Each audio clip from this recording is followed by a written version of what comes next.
Whoa, kids. दोस्तों, अब मैं आपके साथ एक नई सीरीज के साथ आ रहा हूं जल्द ही। YouTube के ऊपर आप मेरा चैनल सब्सक्राइब मत करना भूलिएगा। वो किड्स। पतलू, मैंने सुना है यहाँ एक खजाना छुपा हुआ है। बस मुझे तो समोसे मिल जाएं और खजाना भी। मोटू, ये जंगल कितना बड़ा और डरावना लग रहा है। मुझे लगता है हम घर लौट जाएं। अरे पतलू, तुम्हें डर लग रहा है? मुझे तो सिर्फ समोसे का खजाना ढूंढ रहा है।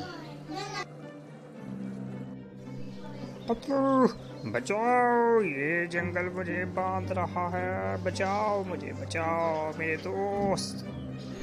मेरे ख्याल में तो यहाँ से हमें अब चले जाना चाहिए। चलो वापस चलते हैं। अरे अच्छा हुआ मेरी जान छूटी। आज तक मैं इतनी मुसीबत में कभी नहीं फंसा। ये तो बहुत ही मुसीबत थी जंगल के अंदर। अब मैं बहुत खुश हूँ और मैं पेट भर के समोसे खा सकता हूँ। तुमने सही कहा। चलो अब चलते हैं डॉक्टर झटका के पास। मुझे लग रहा है डॉक्टर झटका के पास अब हमें और कुछ न कुछ नई चीज मिलेगी। चलो चलते हैं दोस्त।